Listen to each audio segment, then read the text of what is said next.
guys, today I want to talk about why Chrom is going to be the better Roy in almost every single scenario that I can think of in my head. So yeah, and we already know why Chrom's ridiculous. He has Chromicide combos, massive damage. He's a character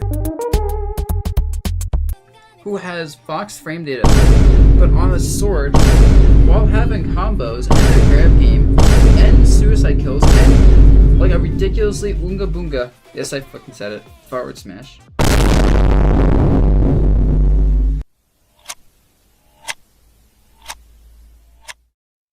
When Smash Ultimate was released, Chrom was considered one of the strongest characters in the game by a lot of established top players, many of which claiming he was better than Roy.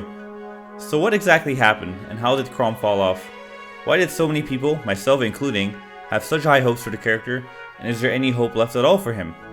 It's easy to write it all off on, well, his recovery sucks, but let's dive a little deeper into exactly how this character fell off in today's meta. For those of you that don't know me, my tag is Mr.R, and I've been considered one of the best Chrom players since Ultimate's release. In this video I'll be sharing my perspective on Chrom's character design, best wins, current place in the meta, and of course his strengths and weaknesses. One of Chrom's earliest and most successful representatives was Shoyo James, also known as Rivers nowadays. Rivers' wins and placings contributed a lot towards the early hype Chrom received.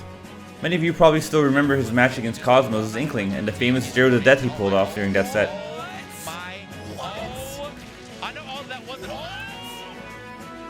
Some of Rivers' other wins include Void, Kameme, The Buzz, and more. And it wasn't just Rivers either. Throughout Chrom's history, Chrom players have collectively netted a lot of good wins against other top players, such as Lavish beating Cola, TK3 beating Shogun and Kome, or Matty G beating Light and Mars. Which brings us to the next section of this video.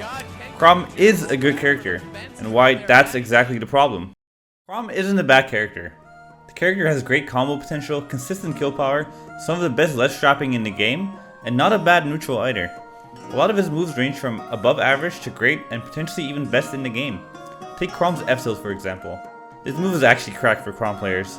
It has really good range, hits above and below him, which can 2-frame people when it does, and on top of that also kills. It's not just a good F-Tilt, it's one of the best F-Tilts in the game. You can make a similar argument for his F-Smash and down tilt, but you get the point. Chrom's a good character, but also he isn't. Let me explain. Chrom is great at pushing advantage, but the problem arises when he's not in the driver's seat anymore. He struggles when he's on the ropes, and obviously this means offstage, but also just his disadvantage state in general. Chrom and Roy for that matter have some of the best weight and fastball speed for getting comboed.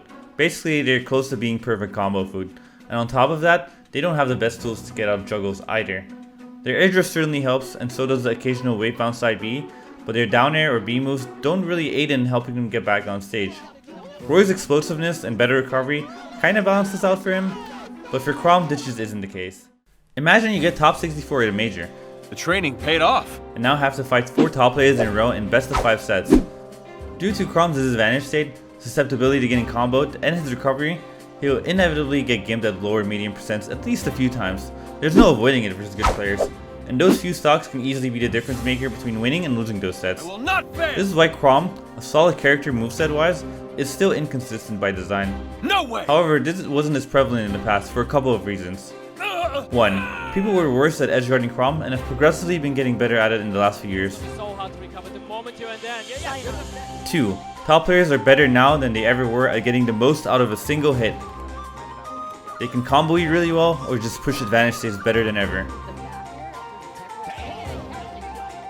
And 3. Ledge trapping has evolved a lot in the past few years. Being ledge trapped now can easily mean getting sent off stage and losing stock because of it. Aside from Roy's explosiveness and better recovery, making up for the fact that he too is combo food and not great at getting out of juggles, his multi-hit moves also connect better than Chrom's do. Here are 2 crucial moves that often randomly won't connect for Chrom, that isn't the case for Roy. Although there are only 2 moves that connect much better with Roy than it does with Chrom, these are 2 crucial moves for Chrom's game plan as well as Roy's game plan. First one being Nair. Chrom's rising Nair can often not fully connect, denying you of an entire combo because of it. In fact, if people SDI up on Chrom's rising Nair 1, it's even less likely to combo. Roy's Nair, however, very rarely doesn't fully connect and is much more consistent in that regard. And of course, Chrom's up B. If you hit the tip of up B and your opponent DIs away, depending on the size and hurtbox shifting of your opponent's character, his up B will often not fully connect, and sometimes even leaving you open for getting punished for it. Chrom's up B does a whopping 26.4%, and the scoop hitbox on it is also bigger than Roy's. However, it's also 1 frame slower than Roy's, is worse off stage, and much less consistent for it to combo. So Roy's up B is still better, even if we're just looking on the on-stage uses for it. Although Chrom isn't as dominant anymore as his Echo Fighter counterpart, all hope hasn't been lost yet. There are still many great Chrom players that will continue to play him and advance his meta. There are also plenty of matches where Chrom has the upper hand over Roy. These matches include, and this is just my opinion, Isabelle, Villager, Pichu, Samus, Snake, Link, and a few more. He may not exactly be solo viable in today's meta, but he's still an excellent counterpart character. And who knows, it might not take long until Chrom gets his next big win. I suppose I'll get my chance another day. Thank you for watching.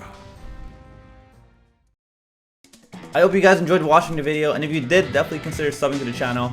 I know I haven't been uploading a lot in the last few years, however, since recently I've been uploading again, and I do plan on continuing to upload at least a few times a month, that is.